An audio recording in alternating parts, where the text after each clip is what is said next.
everyone. I know this is a bit of a different setup, but as you can see, my goldfish Bubba had a big upgrade because she was in a tank that was way too small, and I just had to wait for the right time to get a big one to be able to afford a bigger tank and everything that comes with it. So it finally was the right time.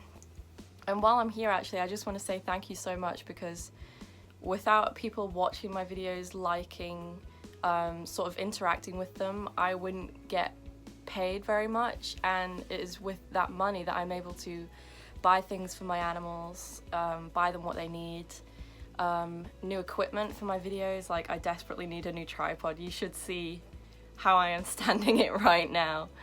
Yeah, so thank you so much. It really does mean a lot. She is absolutely loving it. I set my camera up here because I thought it would be nice for you guys to be able to watch her while talking to me, but try not to get too distracted, okay? This video is actually something that I've never really talked about before. I mean, I have a little bit, but not like in detail, so this will be the first time. So this video is going to be all about selective mutism, and I'm going to be answering your questions because I did like a question box on Instagram. I only put it up a few hours ago, so questions are actually still coming in, but there are some really good ones here. You are so cute. She's so pretty. Okay, ugh. I had a really bad evening and night with seizures last night, so I'm still really out of it, actually. So it was like one big seizure, but then I was having cluster seizures in between, and I must have had like over 30. It was horrible. So I feel like I say this in almost every video I film now, which is kind of worrying, but please just bear with me. Okay, so I'll start off with the very basic one, which a lot of people were wondering, what is selective mutism? They were asking me to explain what it is, so yep, absolutely I can do that. It's not something that a lot of people have heard of, but selective mutism is a extreme anxiety disorder. Usually occurs in children. However, I was sort of in the minority where mine was during the teenage years, but it is a lot more common in children. And it's called selective mutism because if you don't know what mute is, like someone being mute, it's when they don't speak. So it's called selective mutism because the individual is only mute in certain situations or certain environments. So usually when selective mutism appears in children, they are most of the time mute in school. So they won't say anything when they're at school. You probably still have some questions about this, but don't worry, Oh, you're so cute. I told you not to get distracted, now I'm getting distracted because I can see her and I just love her so much. Hi, baby. Yeah, you probably still have some questions about it. Don't worry, that's fine. I'm gonna answer loads, and by the end of this video, you should have a really awesome understanding of selective mutism. Today is a good tick day. I think it's because my body's so worn out from last night. So hopefully we should be able to just smoothly go through this video.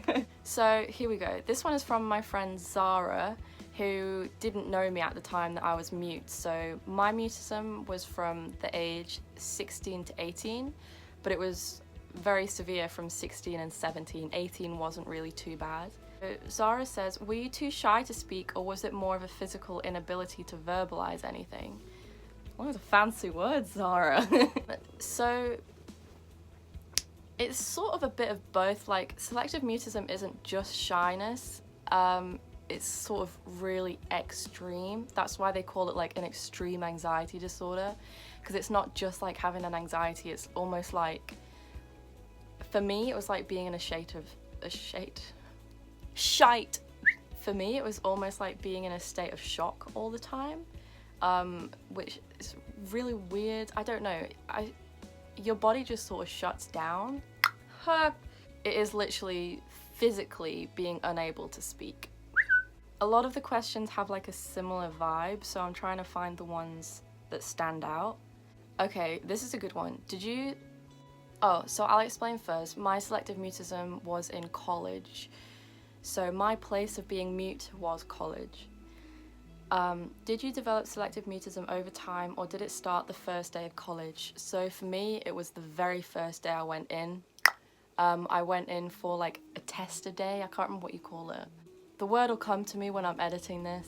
It's called an induction day, EV. But you know when you go in for like a trial day just to see what the grounds are like and see what classrooms you'll be in, stuff like that. And even on that day, I didn't say a word.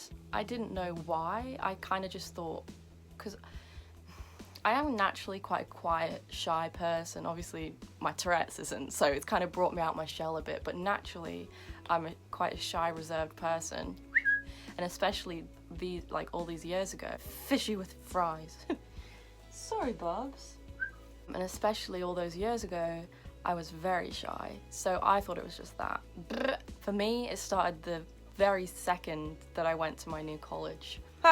How long does it generally last? So I don't know if this person means how long does the mutism last for that period of time, or how long does someone have selective mutism for, like, on and off. So because selective mutism is selective, it's only in certain environments or places or with certain people. So my selective mutism lasted about 2 years, but the mutism at a time would last all day. If I was all day at college, the mutism would be all day, if that makes sense. Which sort of leads on to my next question. Did you start talking on the way home or a couple of hours later? So sometimes if I had a seizure at college, my dad would come and pick me up. So I'd be mute all day at college, my dad would pick me up, I'd get in the car with my dad, we would drive home, and I was able to talk to him on the drive home. So yeah, it was as soon as I was out of college. However, if I had lasted all day at college with no seizures, didn't need to be taken home, I would get the taxi home with a couple other students. And in the taxi I was still mute, so beans. So the taxi would drop me off, I would walk up the drive, go through my front door, and then I'd be like, "Hi Mum." So that's how quick it switches. When you're unable to speak, do you want to speak and just physically can't? Yeah, so a few other people in the questions asked if it was a choice. Was I choosing not to speak? And no, people with selective mutism do not choose to be mute. It is not a choice. We are physically unable to get any words out. Hi. Did you lose any friends because of it? I didn't really lose friends because most of my friends were outside of college. However, it did prevent me from making friends just because I was unable to talk to anyone. So it was awful because, you know, students would pass me and they'd be like, "Hi Evie," and then I'd just kind of go like that. I couldn't say hi back. I just couldn't. That was frustrating. Selective mutism is very isolating. How did you develop this, or is it part of FND? No, selective mutism is not part of FND. My FND symptoms came a lot later than my selective mutism. My FND symptoms started when I was 18, selective mutism started when I was 16. So no, they're separate. Hi! So someone said, this is really interesting actually, because it's not a choice, why is it called selective? I hope this doesn't come off as rude. No, this isn't rude at all. I can see what you mean actually, it does seem weird. I don't actually know like a straightforward answer for this. It's not me choosing not to speak, it's like my brain and my body choosing not to speak. I don't know. So I'd be sitting in my living room with my bag on my shoulder waiting for the taxi to pick me up. The taxi would come outside my house, beep the horn. I'd give my mum a hug, I'd say bye, see you later, walk out the door. The taxi man would be like, "Hi Evie, you alright?" And then that was it. I couldn't talk for the rest of the day until I came home again. It wasn't a choice, I just couldn't. Beans. Does it affect you being on TikTok or social media? So no, I haven't had any problems with my selective mutism for a few years now, which is awesome. Which I think is because I left college. However, so I was at college for about 2.5 years, and 2 of those years I was mute. So, which means half a year I was able to speak, sort of limited, but I could still speak to certain people. Is it that your lips are sealed or that you move your mouth but no sound comes out? So I wasn't all day with my lips really tight like that. It's not like a muscle thing. I would be able to, you know, like cough or lick my lips or whatever. I could eat, drink, I just couldn't speak. How bad did it affect your mental health? So at the time, my mental health was like rock bottom. My brain was just like in another world. It was crazy, honestly. I was just like some kind of zombie, which I think did, what is that word? Contribute. Which I think did sort of go towards the selective mutism a lot and make it worse. Hey! But then being mute at college affected my mental health because I couldn't make friends. It felt really lonely. It kind of felt like I was trapped inside my body. Okay, this one's cool. How did you communicate? Was it with sign language or another way? So at the time, yes, I was teaching myself sign language. However, I couldn't use it with anyone because none of my teachers or support staff knew sign language. I was on one-to-one support at the time, meaning I had support staff with me all the time, like sitting right next to me in class and stuff. And even then, I couldn't talk to them. I communicated by nodding or shaking my head, shrugging my shoulders, stuff like that. Basically any way that I could communicate without using my voice, I would do it. Were there people who didn't believe that you could possibly talk? So yes, I think so. There were some people at college who still don't know what my voice sounds like because I never spoke a word when they were there or when I was there before I left. There were still some people that I couldn't talk to, even though my speech did get a lot better towards the end. Some people there have still never heard my voice, unless they watch my videos. Loads of people are saying, like, I know this is stupid, but what is selective mutism? And like, I know this is dumb, I know this is ignorant. Like, guys, don't worry, I am here to educate you. You don't sound stupid, you don't sound like an idiot. Not everyone knows what selective mutism do. In fact, not a lot of people don't, because not many people have to deal with it or have someone that they know deals with it. Like, please don't call yourself stupid, it is fine. Are you aware when it happens, or do you kind of space out? So no, I'm fully conscious, fully aware, I just can't speak. Obviously if I started getting a bit seizure-y, then I would be out of it and still couldn't speak, but no. Normally during the day I was totally aware of what I was doing and everything, totally aware of my surroundings, but still couldn't speak. Did people ever get angry at you because of it? Not really. I think some of my teachers would get frustrated because they know that I can talk and they knew that I would talk at home and stuff. So I can imagine why that would be really frustrating for them. I was in the special needs unit at college for people who needed a bit of extra help, people who had disabilities. And every lesson we had, we were set like a target, beans, like a goal or 2 goals, and mine every lesson became to try and say 1 word or try and tell the teacher this. Wow! They would work really hard to try and get me to say something.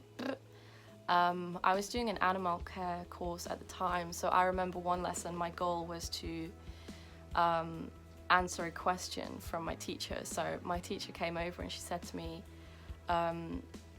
why do chinchillas have a bowl of sand in their cage?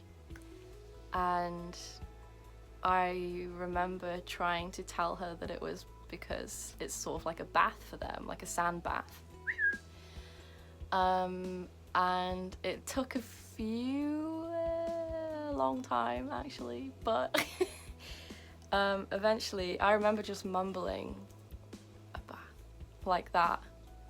And it was weird because they had to try and not make a big deal out of it, otherwise it would be a little bit intimidating, a little bit condescending. But I could see that they were happy with me, and I was sort of like, whew, you know, like, wow, that was big. Because even though it was just like 1 word, it's a big moment. I hadn't spoken to them ever before. This was the first time she'd heard my voice, so that was awesome. I don't have anything to ask, I just want to say it's great you feel that you can talk about it now. Thank you so much. Yeah, someone's pointed out that they've heard that being mute can be a symptom of FND. It's not really the same, because with my FND I have lost my speech before, or like I've been unable to form sentences properly, but it's not the same as being selective mute. I don't know if that makes any sense. How were break times and lunch times when you had selective mutism?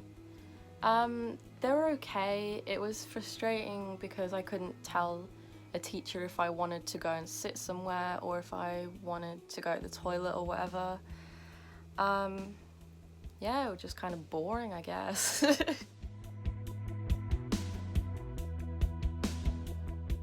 How did teachers, support workers, family help you and support you? I'm fairly certain that my cat has farted. But anyways, so I've dug out my old college lanyard for this. So my teachers, my support staff, started trying to figure out a way for me to communicate if I wanted to tell them something. Because it got to the point where I would feel a seizure coming on and I would just sit there because I couldn't tell them that I felt unwell or I felt really weird. I couldn't just like tap them and say, oh, I think I'm gonna have a seizure, can we go somewhere else? I couldn't do that. So we had to figure out ways around that, and this is when we printed off this mandala card. Mandala, obviously. We laminated it and we put it on my lanyard, and the point was that I was supposed to show them this if I needed to leave class, if I felt a seizure coming. However, this is actually a really good idea, so you can try this for if you know someone with selective mutism or your child has it or whatever. But for me personally, I was too shy and too quiet to even show them this. It was quite extreme. We found ways of communicating, and even then I still couldn't do that because I just couldn't bring myself to communicate with them in any way other than shake my head, nod my head, whatever. It just felt awful. As for my family, I don't think my brothers were even aware that I wasn't talking at college and then I was fine at home. My parents knew about it because the teachers would tell them. And also I think they'd be able to see when they dropped me off that I would just go silent, which must have been weird for them. Who were your safe people you found you could talk in front of? So for me, I eventually became able to speak to my one-to-one in college. She was a really, really lovely person. She was so patient with me, and I could just see on her face how happy she was when I started talking to her, because I think it helped that I spent all day every day with her, because it meant that I became more comfortable with her, I got to know her better, she got to know me better. But it's really important that if you're dealing with someone with selective mutism that you just wait for them. That person needs you to wait for them to be able to talk. You can't push them. I believe there is sort of like therapy things that you can do. There's a few YouTube documentaries about it actually, showing children with mutism, and they do a few different strategies there. How did you learn to speak again, or did it just happen? So for me, it happened very gradually over time. I would start saying, I think after maybe a year and a half, I began saying single word answers. I would still nod my head and shake my head if it was a yes or no question. So anytime I could, I would not speak. But if they asked me a question that wasn't yes or no, instead of just shrugging like I always did, I began being able to say single word answers. And then just very, very slowly over time, I was able to say bigger sentences. It can be a really long and painful process. So honestly, being patient is like the biggest thing with selective mutism. What was the most awful situation you got in because of this? I don't really know if there was like a horrible situation. There was a few times where it was like, I wish I could have just said something, which was usually when I felt a seizure coming. So there were times when like I would feel a seizure coming, I couldn't tell anyone, so I would just drop to the floor and have a seizure because I wasn't able to tell someone. that was pretty horrible because, I don't know, it was just, I really wanted to tell someone. And even like on a lighter note, if I'd had an amazing weekend or something really exciting had happened, like I remember I got Teddy while I was at college, a new puppy. I was so excited. I wanted to tell someone. I wanted to tell my support staff, and I couldn't. And that was, it was horrible because I just wanted to have a nice chat about him. I think I did show her pictures on my phone, which I didn't have to speak for. But over time, when my speech started getting better, I was able to have conversations with her. Someone's asked if it's connected to Tourette's as well. No, it is not. It's also separate. Okay, this is the final question, and I couldn't find it, but I have seen it, so I'm just going to put it into my own words. Somebody asked if something extreme was happening or if I was in pain, something along those lines. Would I be able to tell someone? But the answer is no. So I've already used the example of me feeling a seizure coming. I wasn't able to tell them, but I'm trying to think of something more extreme just to let you know what it was like. Okay, this didn't happen, but say my finger was chopped off.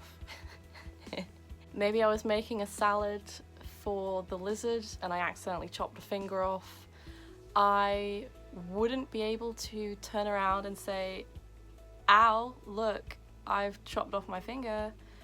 I would just have to point at it or maybe try and tap someone if I was able to. You can see I still have all 10 of my fingers. That did not happen, it was just an example. A few of you in the question box told me about some stories about your friend who has mutism or your little boy or you have it. So I'm just going to give you some little tips about how to communicate with someone who has selective mutism. In my experience, while they're in that moment of being mute, ask them only yes or no questions because they will thank you for that. In some really extreme cases, some people can't even shake their head or nod their head. They just sit there and they're unable to communicate in any way. But that's a bit rarer, so if you're able to ask them only yes or no questions, they will feel a lot more comfortable. They won't have that stress on them of trying to reply because they can just shake or nod if they want to. If they are unable to do that, you could get them a notepad and they can write stuff down. One of my teachers actually did this for me when I dislocated my elbow at gymnastics and I was in a cast at college while I was mute.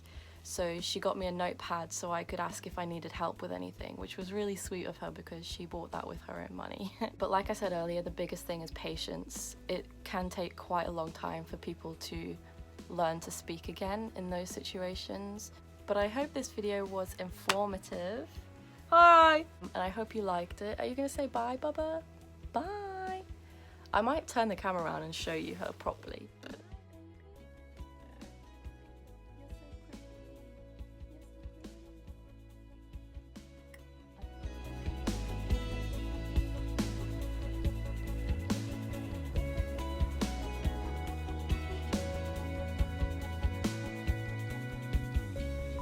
If you have any videos that you really want to see on my channel, then please let me know and I'll see what I can do. A few people did request this one actually, so you can see I am listening. I hear you. Thank you so much for watching. Beans!